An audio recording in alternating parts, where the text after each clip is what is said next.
नमस्कार, विजेताज रेसिपीजमध्ये तुमचं सर्वांचं स्वागत आहे। आज आपण उन्हाळा सुरू झालेला आहे तर ना काहीतरी थंडगार प्यावंसं वाटतं आणि ते घरच्या घरी बनवलं तर एकदमच उत्तम। तर त्यासाठी आपण जिरा सरबत बनवणार आहोत। त्यासाठी आपण जिरा मसाला घरीच बनवणार आहोत। तर मग चला आपण सुरुवात करूया। जिरा ना लहान मुलांपासून मोठ्यांपर्यंत सगळ्यांनाच आरोग्यासाठी चांगला आहे। आपल्याला ॲसिडिटी झाली तरी पण आपल्याला जिरा सरबत, जिरा सोडा प्यायला की छान वाटतं। तर मग आपला मसाला जर घरीच तयार असेल तर आपण कधी पण तो पिऊ शकतो। तर मग चला आपण आता जिरा मसाला तयार करणार आहोत। तर मग मी इथे 100 ग्रॅम जिरे घेतलेला आहे, 1 वाटी, आणि 10 ग्रॅम काळी मिरी घेतलेला आहे। आता आपल्याला हे गरम करायचं आहे। तर मग चला आपण आता गरम करून घेऊया। हे पहा, आता मी 1 वाटी ते जिरं टाकते आणि 10 ग्रॅम काळी मिरी।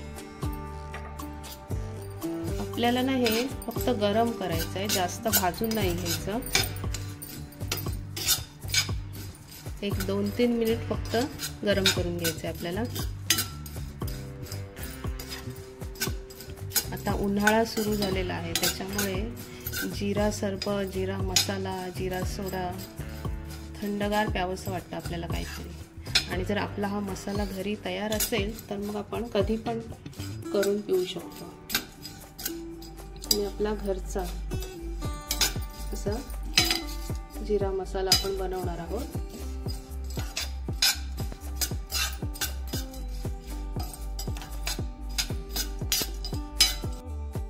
जिरं हे लहानांपासून मोठ्यांपर्यंत सर्वांनाच चांगलं आहे आरोग्यासाठी। हे पाहिजे एक 2-3 मिनिट झालेली आहेत। आता वास सुटलेला आहे मस्त जिऱ्याचा, काळ्या मिरीचा। आता आपल्याला गॅस बंद करायचा आहे आणि हे आता जिरं आणि काळी मिरी हे थंड होईपर्यंत आपल्याला वाट पाहायची आहे। आपल्याला हे आता एका डिश मध्ये काढून घ्यायचं आहे आणि मग थंड झालं की मग आपल्याला हे मिक्सरला फिरवून घ्यायचं आहे। हे पहा, आता आपला हा जिरं आणि काळी मिरी चांगलं थंड झालेला आहे। आपल्याला गरम असताना मिक्सरला नाही फिरवायचं, पूर्ण थंड झालं ना की मग मिक्सरला फिरवायचं आहे। आता आपण हे एका मिक्सरच्या भांड्यात काढून घेणार आहोत।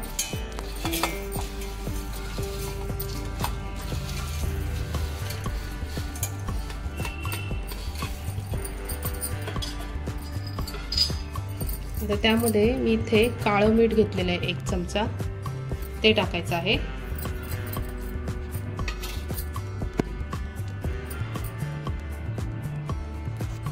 त्यानंतर इथे 1 चमचा चाट मसाला घेतलेला आहे। जिरा सरबतसाठी आपला जिरा सरबत चटपटीत होण्यासाठी 1 चमचा चाट मसाला घेतलेला आहे। आता आपण हे मिक्सरला फिरवून घेणार आहोत।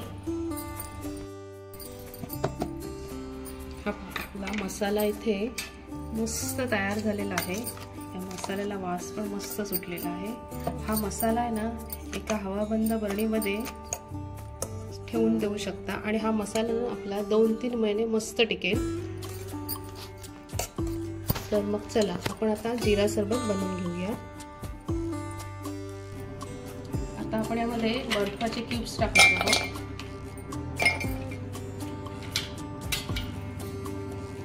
त्यानंतर आपला तयार मसाला,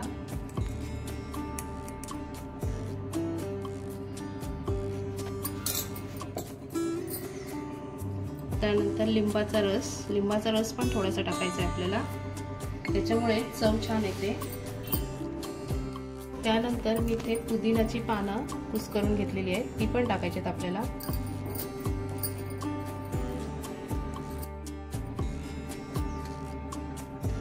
त्यानंतर 1 चमचा आपल्याला पिठी साखर टाकायची आहे।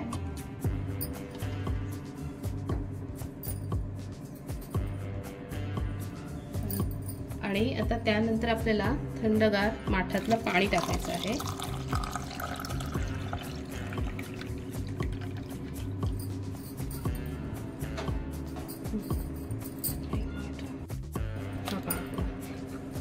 दोन मिनिटाच्या आत, म्हणजे 1 मिनिट पण नाही लागत, आपला जिरा सरबत इथे मस्त तयार झालेला आहे। आपला मसाला तयार असेल ना तर आपण कधी पण बनवू शकता जिरा सरबत। तुम्ही पाण्याच्या बदली ना यामध्ये सोडा टाकलात ना तर मग जिरा सोडा तयार होतो। हा पहा मस्त झालेला आहे। हा पहा आपला जिरा सरबत इथे मस्त तयार झालेला आहे। उन्हाळ्यासाठी एकदम उत्तम पेय आहे। तुम्हाला जर माझी रेसिपी आवडली असेल तर लाईक करा, शेअर करा आणि सबस्क्राईब करा।